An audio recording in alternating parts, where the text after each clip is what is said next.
오늘은 하나님의 이상을 보는 사람이라는 제목으로 하나님 말씀 증거하겠습니다. 이전에 삼성의 회장이었던 고 이건희 회장이 독일 프랑크푸르트의 삼성 임직원들을 모아놓고 선언을 한 것이 있습니다. 프랑크푸르트 선언이라고 하는데요.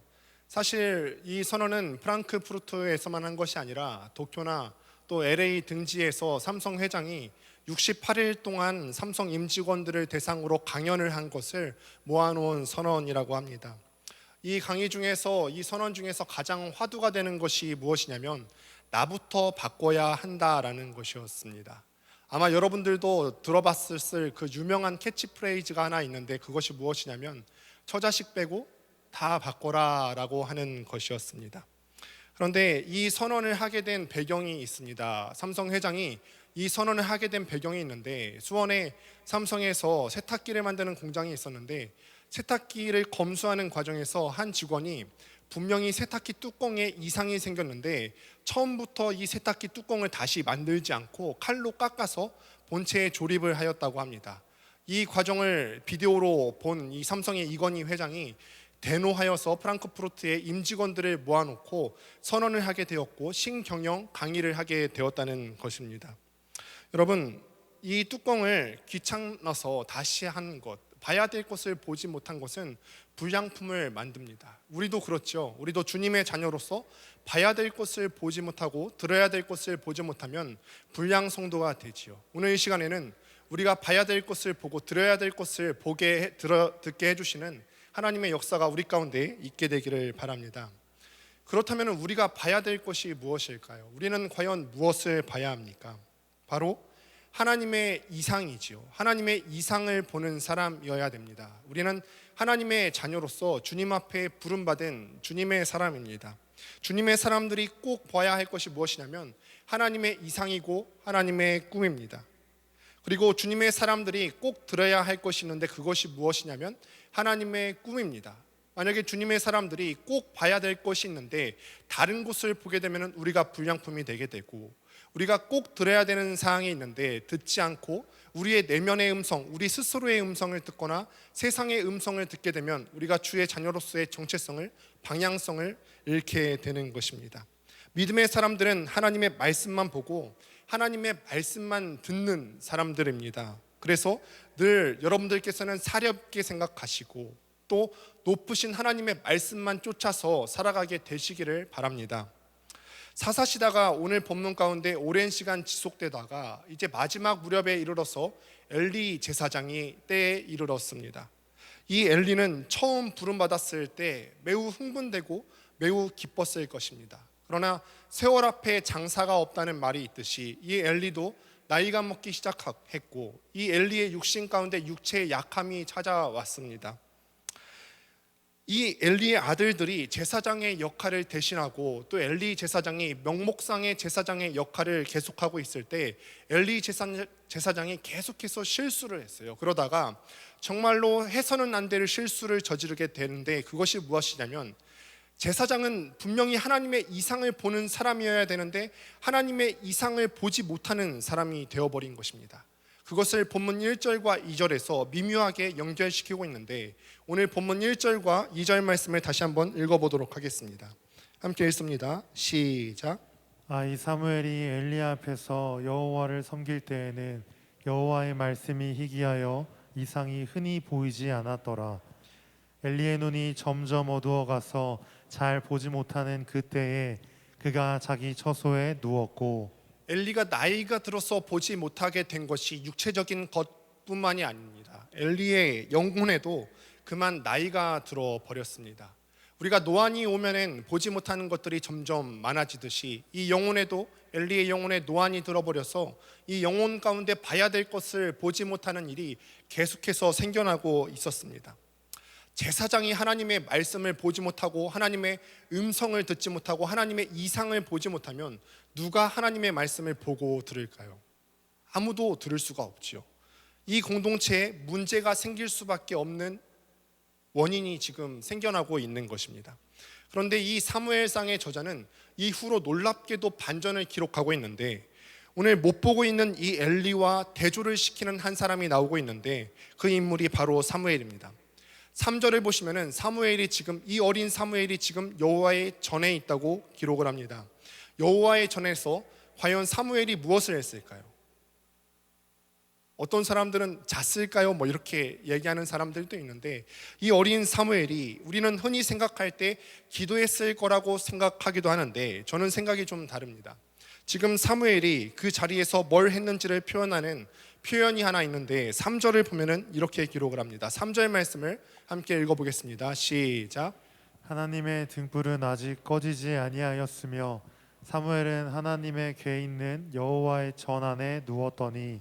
우리가 이 3절 말씀 가운데서도 많은 영적인 의미를 부여할 수는 있겠습니다. 왜냐하면 우리가 1절, 2절 말씀에서도 보았듯이 엘리의 눈이 보이지 않은 것을 이상을 보지 못했다는 것과 연결시켰듯이, 여호와의 등불이 꺼지지 않았다는 말이 하나님께서 우리에게 주신 소망과 희망이 끝나지 않았다, 이렇게 해석할 수는 있겠습니다. 하지만 이 말은 일단 1차적으로는 이 성막 안에 있는 하나님의 금촉대가 있는데, 이 금촉대의 불이 완전히 꺼지지 않았다는 것을 의미합니다. 사진을 한번 보시겠습니다. 이 사진에 나오는 금촉대, 7가지가 있는 금촉대를 메노라라고 하는 촉대입니다. 성막에 들어가게 되면 성막에서 사람들을 맞이하는 불빛이 있는데, 이 불빛은 다 이 메노라에서 나오는 불빛입니다. 제사장의 가장 중요한 역할 중 중요한 임무 중에 하나가 무엇이냐면은 바로 이 메노라, 금촉대에 있는 불빛이 꺼지지 않도록 계속해서 지켜보고 유지하는 일이었습니다. 시간이 가고 새벽이 올 때쯤에 촛대에 기름이 채워지는 구조상 아까 7개의 가지를 보셨는데, 왼쪽에 있는 3개와 오른쪽에 있는 3개가 먼저 불이 꺼지게 되어 있고, 시간이 흐르면 흐를수록 가운데에 있는 하나의 가지에만 불빛이 남아있게 됩니다. 우리가 이때 가운데 하나만 남게 되었다는 것은 칠흑같이 어두운 때가 이르렀다는 말이고, 새벽이 어느덧 이르렀다는 것입니다. 그래서 오늘 본문 가운데 등불이 아직 꺼지지 않았다라고 하는 표현은 무엇이냐면 시간을 나타내 주는 것입니다. 칠흑같이 어두운 시간이라는 것입니다.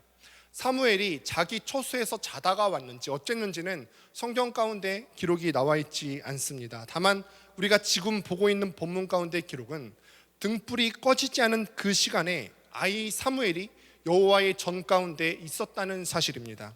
기도했다는 말은 성경에 나와 있지 않지만 우리가 추측하기를 물론 기도한다고 생각할 수도 있습니다. 그럼에도 불구하고 저는 생각해 봅니다. 엘리 제사장이 아이 사무엘에게 무엇인가를 맡겼나 보다. 뭘 맡겼을까요? 엘리의 불량한 두 제사장 아들 홈니와 비느하스가 맡기 싫어했던 귀찮았던 일들을 맡겼나 보다. 불이 꺼지지 않도록 새벽마다 일어나가서 그 메노라의 촛불이 꺼지지 않도록 지켜보는 이 일을 맡겼나 보다. 그 불이 꺼지지 않도록 이 심지를, 금촛대의 심지를 돋우는 일을 충실히 하기 위해서 그 칠흑 같은 시간에 성막 안에 가 있었겠죠. 여러분, 아까 서두에서도 이야기했듯이 삼성이라고 하는 기업이 큰 일을 감당하기 전에 너무너무 어려운 시간을 겪었습니다. 이 세탁기 하나 때문에 온 난리가 났던 시간을 겪었어요. 이것 때문에 삼성의 임직원들이 오랜 시간 동안 강의를 들어야 했죠. 그런데 이 어려운 시간, 어둠의 시간들을 잘 보내고 나서 삼성이 초일류 기업으로 발돋움할 수 있는 시간이 되었습니다. 이 시간, 어두운 시간, 칠흑같이 어두운 시간에 하나님께서 찾으시는 사람은 탁월한 사람이 아닙니다. 말 잘하는 사람이 아니라 탁월한 혈통을 가진 사람이 아니에요. 정말 하나님께서 찾으시는 사람은 어떤 사람이냐? 이 작은 일, 남들이 하기 싫어하는 바로 그 일, 내가 자다가 바로 깨어나서 해야 되는 그 일에 자기 자신을 온전히 드리는 사람을 하나님께서 찾으시는 줄을 믿으시기를 바랍니다. 남들이 침대에서 편히 잘 때 불 안 꺼뜨리는 일을 신실하게 감당하기 위해서 그 칠흑 같은 시간에 일어나서 성막으로 들어가서 등불 지키고 있는 그 어린 사무엘 같이 우리에게도 마찬가지죠. 내게도 주어진 일이 작은 일이든 큰 일이든 관계없이 하나님께서 그 일을 내게 맡기신 일로 알고 잘 붙잡고 있는 사람에게 하나님께서 또 다른 일을 맡겨주시는 줄을 믿습니다. 바로 그때 하나님께서 사무엘을 부르세요. 사무엘아, 사무엘아. 그런데 사무엘은 아직 나이가 어리지요. 그래서 7절을 보니까 하나님께서 사무엘을 두 번째 부른 이후에 성경이 사무엘에 대해서 논평을 하고 있는, 나레이션을 하고 있는 장면이 나오는데, 성경이 사무엘에 대해서 무엇이라고 얘기하냐면 아직 사무엘이 어리기 때문에 하나님을 알지 못한다, 하나님을 알지 못했기 때문에 그 늦은 밤에 자신을 부르는 사람이 하나님이신 줄을 상상도 하지 못하는 거예요. 하나님의 음성인 줄 모르고 그저 매일 자기를 부르는 엘리의 음성인 줄을 알았습니다. 그만큼 지금 이 아이 사무엘은 어리고 하나님에 대한 경험도 없습니다.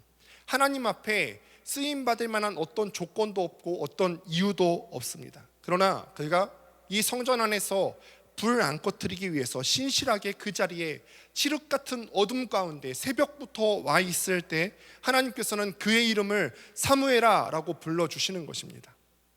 여러분, 유대인들에게 있어서 이 안다라고 하는 단어는 경험에서 안다라는 뜻입니다. 이 사무엘은 하나님에 대해서는 알고 있었을 거예요. 하나님의 이름은 들어봤겠지만 그 하나님이 어떤 분이신지를 직접적으로 경험해 보지 못했기 때문에 지금 이 하나님께서 자신을 부른다고 생각하지 못했던 거예요. 다시 돌아갔죠. 그런데 또다시 그의 이름을 하나님께서 부르시네요. 근데 이 정도 되면은 나를 부르는 분이 엘리 제사장이 아닌가 보다 생각할 수 있지 않겠습니까? 그럼에도 불구하고 이 사무엘이 너무 어리기 때문에 엘리에게로 세 번째 뛰어갑니다. 그때 엘리가 이렇게 말합니다. 내가 안 불렀는데 계속해서 이 시간 가운데 너를 부르는 것을 보니까 이것은 하나님께서 필시 너를 부르시는 것인가 보다. 여러분, 근데 엘리가 이 말을 했을 때 이 본문을 보고 우리는 우리의 마음을 정리하셔야 됩니다. 지금 내가 제사장이에요. 내가 대표예요. 그런데 하나님께서 제사장인 나한테, 대표인 나한테는 말씀을 주시지 않습니다.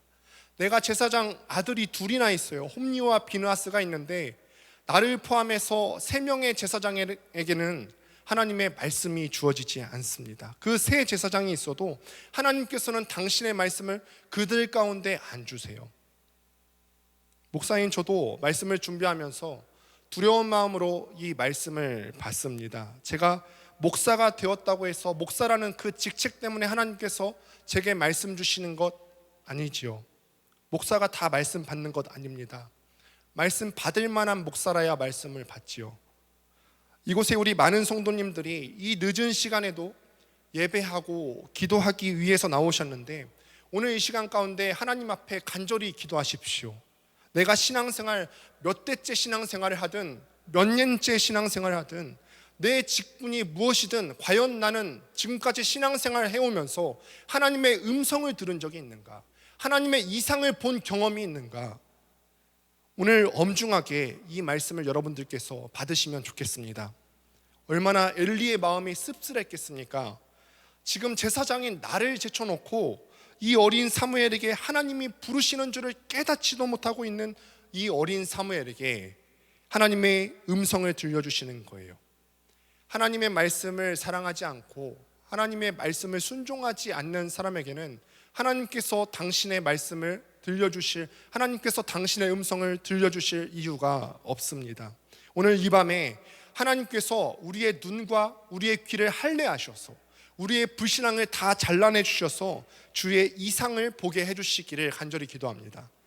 말씀이 아무리 희귀해도 저와 여러분은 하나님의 말씀을 받을 수 있는, 세상이 정말 아무리 복잡하고 혼탁해도 저와 여러분들은 세상의 소리 아니고 내 마음의 소리 아니고 하나님의 소리를 듣는 우리 영의 귀가 열리게 되기를 바랍니다. 오늘 이 밤에 하나님께서 우리의 귀를 열어주시고 우리의 이름을 한 명 한 명 불러주시기를 바랍니다. 그러려면 어떻게 해야 한다고요?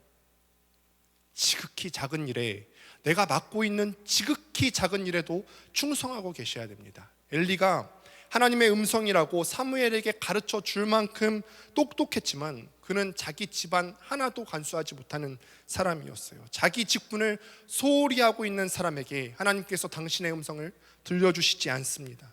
비록 어린아이이고 이 어린 사무엘이 하나님의 음성을, 하나님을 경험한 적이 없지만 이 촛불 하나 꺼뜨리지 않기 위해서 그 자리를 지키고 있던 사무엘에게 하나님께서 당신의 음성을 들려주셨어요.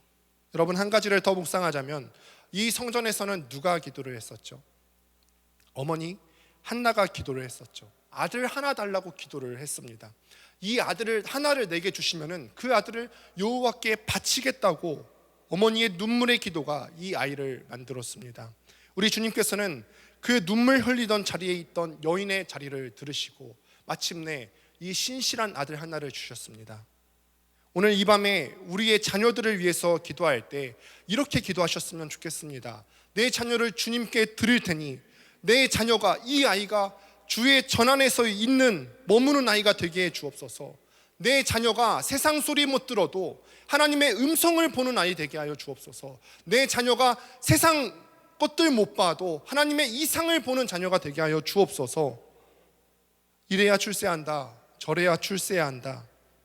저도 물론 우리 청년들을 위해서 기도할 때 우리 청년들이 취업도 잘 되고 현세의 복을 위해서 기도합니다. 그러나 그것보다 더 중요한 게 있죠. 우리 자녀에게는 하나의 소리만 들려줘야 됩니다. 그 하나의 소리, 그 음성, 여러분들께서는 무엇을 들려주시겠습니까? 하나님의 음성을 듣는 법, 하나님의 이상을 보는 법을 가르치고 들려주시기를 바랍니다. 이게 믿음의 명문가고 이걸 가르치는 교회가 믿음의 명문 교회입니다. 말씀을 맺습니다. 엘리는 아이들에게 하나님의 음성 듣는 법, 하나님의 이상을 보는 법을 가르치지 않아서 그의 대는 곧 끊어질 거예요.